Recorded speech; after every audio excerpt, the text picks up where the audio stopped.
Power of compounding. ಸ್ನೇಹಿತರೆ, Albert Einstein ಹೇಳ್ತಾರೆ, power of compounding is the 8th wonder of the world ಅಂತ ಹೇಳ್ತಾರೆ. Of course there is no doubt about it. If you invest early, if you invest regularly, if you remain invested for a long term, definitely you can create a huge wealth in the long term. ಸುಮಾರು ಜನ investors ಏನು ಮಾಡ್ತಾರಂತಂದರೆ ಈ power of ಕಂಪೌಂಡಿಂಗನ್ನು underestimate ಮಾಡ್ತಾರೆ. ಸ್ನೇಹಿತರೆ, ನೀವು ಈ ಪವರ್ ಆಫ್ ಕಂಪೌಂಡಿಂಗನ್ನು ಅಂಡರ್ ಎಸ್ಟಿಮೇಟ್ ಮಾಡಿದ್ದೇ ಆದರೆ ನೀವು ಲಾಂಗ್ ಟರ್ಮಲ್ಲಿ ವೆಲ್ತ್ ಕ್ರಿಯೇಟ್ ಮಾಡೋಕ್ಕಾಗಲ್ಲ.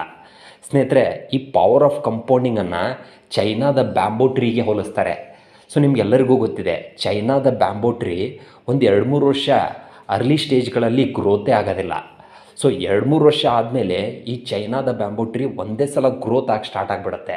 ಹಾಗಾದರೆ 2-3 ವರ್ಷ ಏನಾಗಿತ್ತು? 2-3 ವರ್ಷ ಏನಾಗಿರುತ್ತಂತಂದರೆ ನೆಲದಲ್ಲಿ ತನ್ನ ಬೇರುಗಳನ್ನು ಆಳವಾಗಿ ಬೇರೂರ್ತಾ ಇರುತ್ತೆ. ಅದೇ ರೀತಿ ಪವರ್ ಆಫ್ ಕಂಪೌಂಡಿಂಗ್ನೂ ಕೂಡ ಅರ್ಲಿ ಸ್ಟೇಜ್ಗಳಲ್ಲಿ ನಿಮಗೆ ಅಷ್ಟು growth ಅನಿಸೋದಿಲ್ಲ.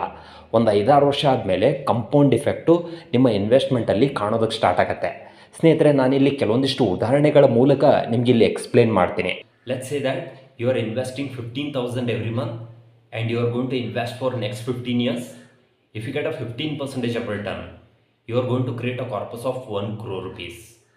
Friends, if you continue that SIP for another 5 years, you are going to create a corpus of 2 crore rupees.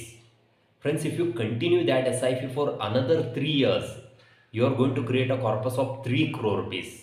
Friends, what I'm trying to say is, ನಾನು ಇಲ್ಲಿ ಏನು ಹೇಳಕ್ಕೆ ಹೋಗ್ತಾ ಇದ್ದೀನಿ ಅಂತಂದರೆ, ಸೊ ಮೊದಲನೇ 1 ಕೋಟಿಯನ್ನು ಮಾಡೋದು ಸೊ ಇದು ತುಂಬ ಕಷ್ಟ.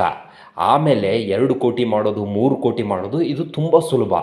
ಸೊ ಇದು ಯಾಕೆ ಹಿಂಗಾಗತ್ತೆ ಅಂತಂದರೆ, ಇದು ಪವರ್ ಆಫ್ ಕಂಪೌಂಡಿಂಗ್ ಎಫೆಕ್ಟಿಂದಾಗಿ ನಿಮಗೆ 2 ಕೋಟಿ 3 ಕೋಟಿ ತುಂಬ ಬೇಗ ಆಗುತ್ತೆ. ಮೊದಲನೇ 1 ಕೋಟಿ ಮಾತ್ರ ಮಾಡೋದು ಇಲ್ಲಿ ತುಂಬ ಕಷ್ಟ. Friends, I would like to give some more example. Warren Buffett is one of the most successful investor in US market. He has created huge wealth from the equity market. Now his net worth is more than $100 billion. So ಇವರು ತಮ್ಮ investment ಜರ್ನಿನ he started his investment journey when he was 11 years old.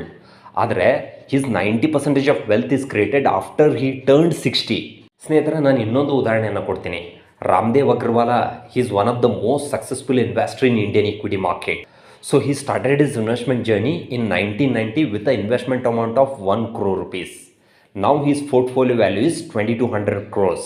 Friends, that's the power of compounding. ಸ್ನೇಹಿತರೆ, ಈ ಕಾರಣದಿಂದಾಗಿ power of ಕಂಪೌಂಡಿಂಗನ್ನು ನೀವು ಯಾವುದೇ ಕಾರಣಕ್ಕೂ under estimate ಮಾಡಬಾರ್ದು. ಒಂದು ವೇಳೆ ನೀವು ಅಂಡರ್ ಎಸ್ಟಿಮೇಟ್ ಮಾಡಿದ್ದೆ ಆದರೆ ಲಾಂಗ್ ಟರ್ಮಲ್ಲಿ ನಿಮಗೆ ವೆಲ್ತ್ ಕ್ರಿಯೇಷನ್ ಮಾಡೋಕ್ಕಾಗೋದಿಲ್ಲ.